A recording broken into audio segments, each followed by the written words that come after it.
All right, buddy, you ready to get this thing started again? A player gone, what can we say? A player picked 4 years ago, almost to this day. Rondae Hollis. Whoa. What are you doing, buddy? I'm bidding farewell to a Nets player and elevating the podcast through the art of poetry. Buddy, the theme music first, then the poetry. Welcome to We Got Nets, a podcast about Brooklyn's finest. Here are your hosts, Adam Armbrecht and Doug Norrie.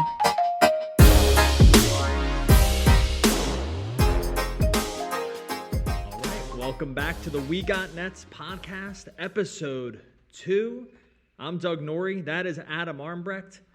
We are coming at you again throughout the summer, talking Brooklyn Nets, breaking down every little piece of minutia that we can get around this team.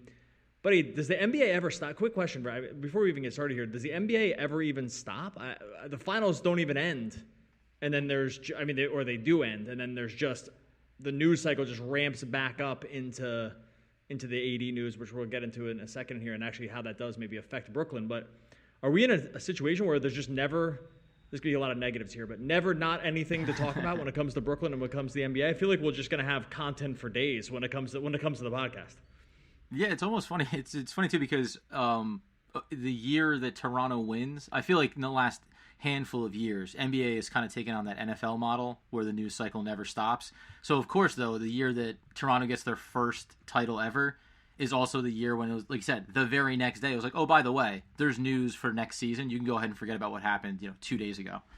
Yeah, NBA Finals, like, who cares? Anthony Davis just got traded to the Lakers. That's the news. Like, that's really all that we need to talk about. It's Did you see the updated Right, like the Lakers. By the way, we don't need to make this an all NBA podcast. I think the craziest bet ever right now is Lakers plus 50 to win plus 350 to win the championship. I think that I wish you could it's really hard to short bets because really the way like in a stock market you would short it would be to.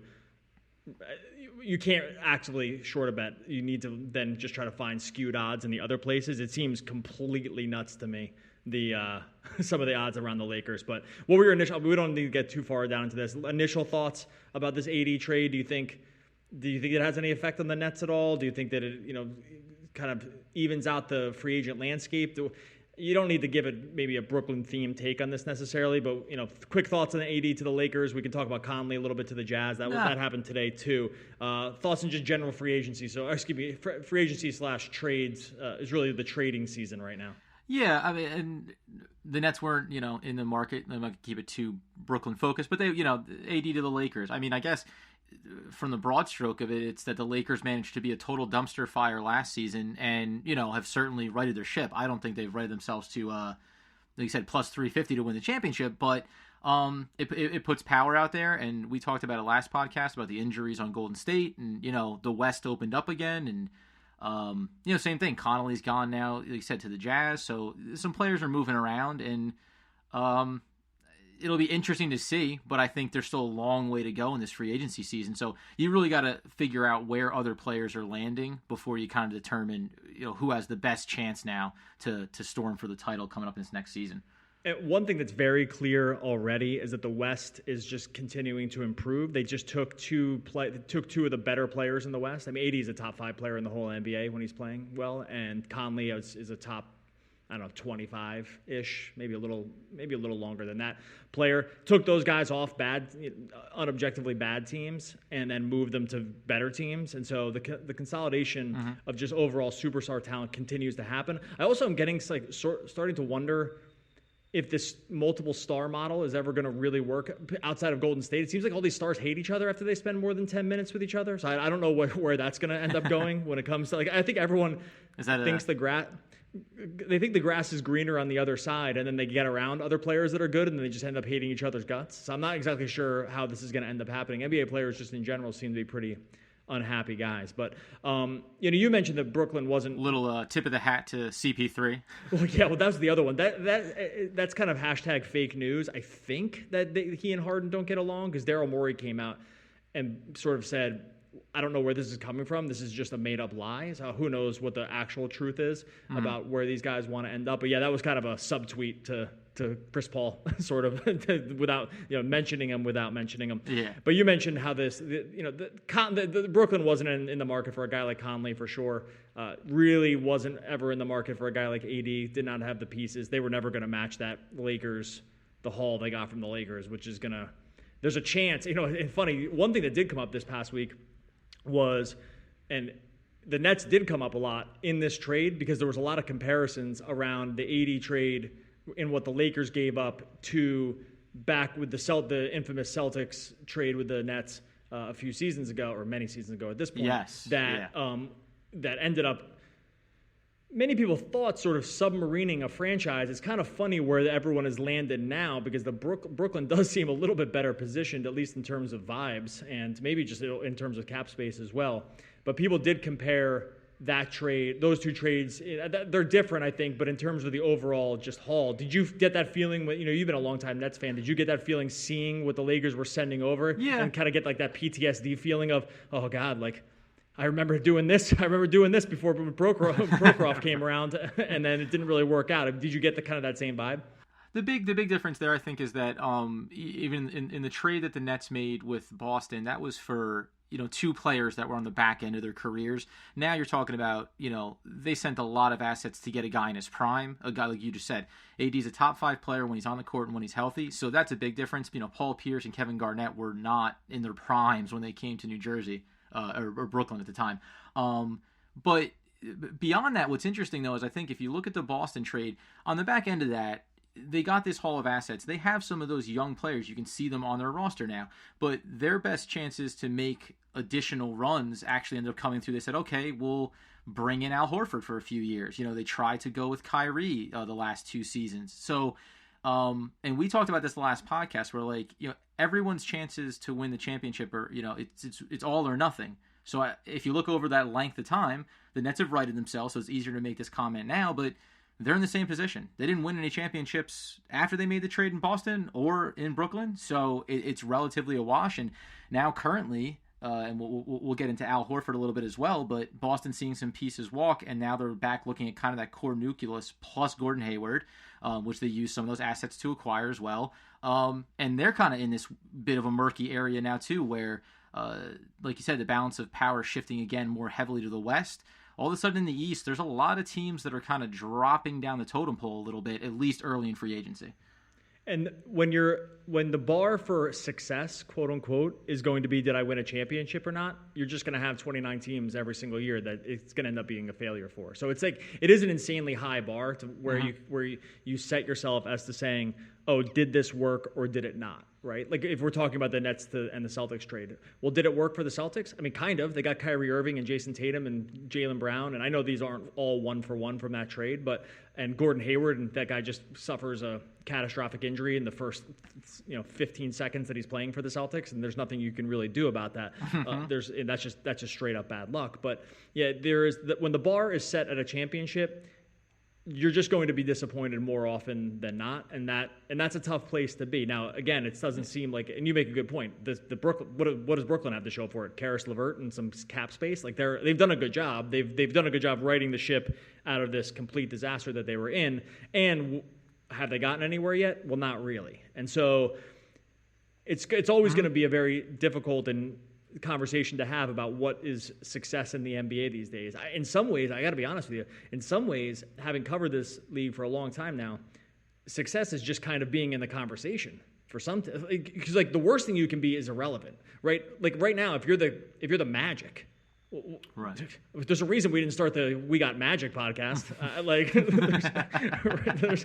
Even if you had been an insane Magic fan, I'm not sure I would have come knocking and said, you know what we should do, dude? We should talk about Orlando all season, like Jonathan Isaac and Aaron Gordon, like, oh my God, like, or DJ Augustine. It would have just been boring. So I think in some ways in the NBA with the 24-hour news cycle, this is trending up. Right, with the news cycle the way it is now, really just being relevant and being in part of the conversation is as much of a win as anything else for some teams. And it's not going to be for the Warriors, and it's not going to be for any team that LeBron is on. But in some of these, in a market like Brooklyn, the fact that it's interesting conversation to me is we're getting it to be not half the battle yet, but as in part of the battle. Maybe you see that as a fan more than I do. No, and I think we on our initial teaser for this podcast, that's what we talked about, just being relevant, being in the conversation when free agency is coming up. There is discussions about players that are interested in coming to Brooklyn, that are going to have meetings with players. So, that is a big shift for Brooklyn, for the Nets organization, as relative to the last handful of years. So, yeah, I think, like you said, when you have superstars on your team, you want to be hearing, what are our odds to win championships? But when you're a team that's trying to build and continue to grow in the right direction, every year you just want to hear a little bit more buzz around your team. And I think that's where the Nets are. And, I know that fans, and actually, and this kind of ties in, we're talking about Kyrie a little bit here.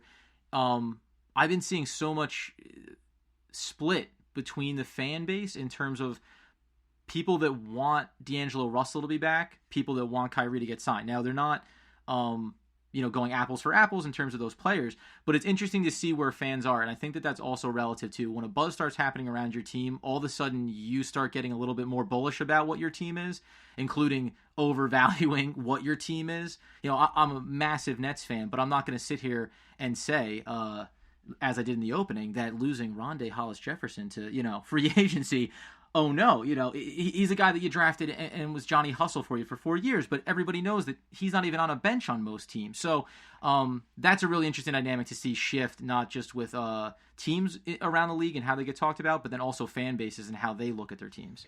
And so and that's a good lead into where we want to go next here in terms of Kyrie versus D'Angelo Russell. And I don't mean to stack them up as one versus the other in terms.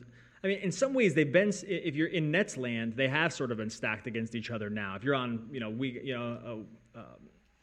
the Nets subreddits on Reddit, which is a great place to just kind of get information about, the tone of conversation around Nets, or if you're on Twitter, these are just great places to go and check in about how the general fan is feeling about certain situations. And I would say that the Russell versus Kyrie thing right now between fans is incredibly polarizing, because there's some that want to see them put together. Last podcast talked about why I did not think that was a good idea. I don't think it'd be the end of the world for a team like Brooklyn to do that. It's not a championship kind of caliber. You're not putting together a championship style team to do that. You'd be putting together an insanely fun team to watch, I think. So I think that it kind of depends what you're shooting for when it comes to those two ideas. So I don't want to just dismiss it out of hand. I don't think it would be a very good idea just in terms of just X's and O's basketball to do something like that. But if you poll the average Nets fan right now, I think you'll find them rather split about who they want on their team right now. And I guess money is going to become part of this. It would cost. It's slightly different. It's a slightly different ask to sign the two into their specific, what they can qualify for their specific contracts. But do you have a feeling one way or the other about, because the Kyrie thing for a while was a complete and total lock, and now there's some subtext that's pointing to that might not be the case.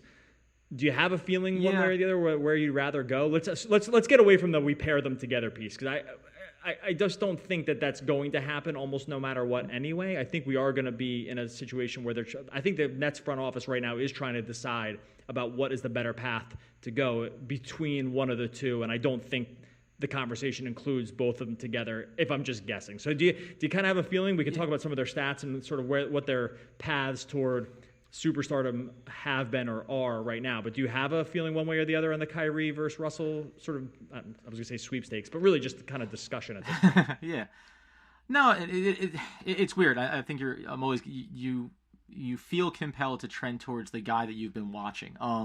And my 10-second on them playing together is that it doesn't make sense because you don't have enough big pieces around them for that to make sense. On Golden State, on some other team, it makes sense to have those guys working together. Maybe, regardless. Well, can I just say I want to say one thing about that real quick, because I saw some disagreement about this. It's one thing, and I hate to be didactic about this and sort of be preachy and teaching about this idea. It's very difficult for the average basketball fan, I think, no, I'm not going to say to you. I'm going to say because I've seen this posited out there. It's very difficult for the average fan to quantify defense in terms of what it means for your team. And to say, to compare, to look, sometimes people want to see two guards that are great. And I'll use Clay and Steph to be as an example here. You see two guards that are great on a championship level team. And you say, look, you can have two of your best players be guards, and that can be the case.